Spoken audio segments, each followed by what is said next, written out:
मेरा नाम अंश है। अवनी मेरी छोटी बहन, मुझसे 3 साल छोटी। हम दोनों एक दूसरे की दुनिया थे। बचपन से लेकर आज तक हमारा एक ही कमरा, एक ही अलमारी, एक ही मिरर, एक ही बेड। मम्मी पापा दोनों बिजी डॉक्टर, सुबह 7 बजे निकल जाते और रात 11-12 बजे तक आते। घर हमारा ही था। स्कूल के दिनों से ही लोग नोटिस करते थे कि हम कितने क्लोज हैं। अगर अवनी को कोई छेड़ता था, मैं उसके लिए लड़ जाता था। अगर मैं बीमार पड़ता, अवनी रात भर बैठी रहती थी। क्लास 10th में जब मेरा एक्सीडेंट हुआ था, अवनी ने 15 दिन स्कूल नहीं जाया। मेरा सर अपनी गोद में रख के बैठी रही। कॉलेज आया तो मैं दिल्ली चला गया। अवनी घर पर ही लोकल कॉलेज में पढ़ने लगी। 2 साल अलग रहने के बाद जब मैं छुट्टियों में वापस आया, अवनी मुझे देखकर रो पड़ी। स्टेशन पे वो मुझे गले लगा के बहुत देर तक छोड़ नहीं रही थी। रात को जब हम बेड पर लेट गए, वो मेरे सीने पे सर रख के बोली, भैया अब कभी इतने दिन मत जाना, मैं मर जाऊंगी तेरे बिना। उस रात हम दोनों एक दूसरे को कितना कुछ बता रहे थे, कितना मिस किया था हमने एक दूसरे को। उसके बाद से मैंने डिसाइड कर लिया कि जॉब भी यहीं करूंगा, मम्मी पापा के हॉस्पिटल में ही ज्वाइन कर लूंगा। फिर वो रात आई जिसने हमारे रिश्ते को हमेशा के लिए बदल दिया। अगस्त का महीना था, बहुत तेज बारिश, बिजली बार बार जा रही थी। रात के 12 बज चुके थे। मम्मी पापा इमरजेंसी में गए हुए थे, सुबह तक नहीं आने वाले थे। पूरा घर अंधेरा, सिर्फ एक छोटी सी इमरजेंसी लाइट जल रही थी। अवनी डर के मारे मेरे कमरे में आ गई। भैया प्लीज आज मेरे साथ सो जाना, बहुत डर लग रहा है। उसने एक बिल्कुल पतली सी वाइट कॉटन नाइटी पहनी थी, बाल खुले हुए हल्के गीले। मैं उसे देखकर एक पल को रुक गया, फिर ब्लैंकेट उठा के बोला, आजा मेरी जान। वो मेरे बगल में घुस गई। पहले तो नॉर्मल बातें कर रहे थे, फिर बारिश और तेज हो गई। बिजली कड़की। अवनी डर के मारे मुझसे चिपक गई। उसका सर मेरे सीने पे, उसका हाथ मेरी कमर पे। मैं उसके बाल सहला रहा था। फिर धीरे से उसने मेरा हाथ पकड़ा और अपने सीने पे रख दिया। उसके दिल की धड़कन तेज थी।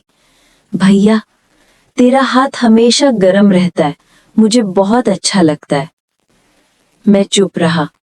उसके बाद वो और करीब आ गई। उसकी सांसें मेरी गर्दन पे लग रही थी।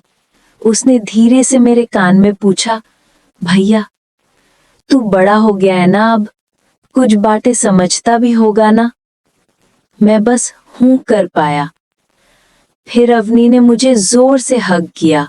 उसके बदन की गर्मी मुझे महसूस हो रही थी। वो मेरे कान में धीमे से बोली, भैया मुझे कभी छोड़ के मत जाना, मैं तेरे बिना जी नहीं पाऊंगी। उस रात हम दोनों एक दूसरे में पूरी तरह समाये रहे। वो बार बार मुझे अपना बना रही थी। मैं उसे अपनी बाहों में कस के रख रहा था। कितनी बार उसने मुझे अपना फील कराया, कितनी बार मैंने उसकी हर सांस को अपने अंदर लिया। रात भर हम एक दूसरे से लिपटे रहे, जैसे दुनिया सिर्फ हम दोनों की हो। सुबह 5 बजे जब पहली किरण आई, अवनी मेरे सीने पे सर रख के सो रही थी। उसकी नाइटी का स्ट्रैप नीचे सरक गया था, बाल मेरे मुंह पे बिखरे हुए थे। मैं उसके माथे पे किस किया, वो आंख खोल के शर्मा गई, फिर मेरे गले लग गई। उस दिन से हर रात हमारा कमरा बंद रहता है। मम्मी पापा को लगता है हम भाई बहन बातें कर रहे होंगे या साथ में मूवी देख रहे होंगे, लेकिन अंदर सिर्फ हम दोनों का राज होता है, बहुत गहरा, बहुत प्यारा राज। कभी बारिश में भीगते हुए हम दोनों बालकनी में खड़े रहते हैं, एक ही छता लिए एक दूसरे से चिपके हुए।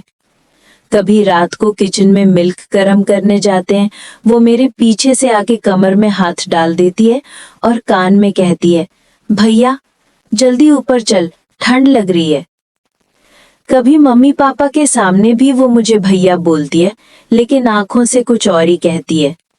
एक बार मम्मी ने पूछा, तुम दोनों अब भी एक कमरे में क्यों सोते हो?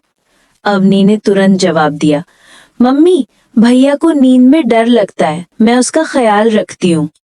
मम्मी हंसती, लेकिन हम दोनों एक दूसरे को देखकर मुस्कुरा दिए। आज भी हर रात वो मेरे सीने पे सर रख के सोती है।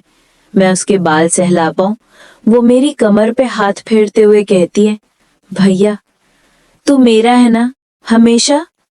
मैं उसके माथे पे किस करता हूँ और कहता हूँ, हमेशा मेरी जान। लोग कहते हैं भाई बहन का रिश्ता दुनिया का सबसे पवित्र रिश्ता होता है। हाँ, बिल्कुल पवित्र है, लेकिन हमारा रिश्ता उस पवित्रता से भी ऊपर चला गया है। वो सिर्फ भाई बहन नहीं, वो मेरी रूह है, मेरा सुकून है, मेरी हर सांस है। बस इतना याद रखना, कुछ राज सिर्फ भाई और बहन के बीच ही रह सकते हैं। ना कोई समझ सकता है, ना कोई समझना चाहता है। सिर्फ हम दोनों जानते हैं और हमेशा जानते रहेंगे।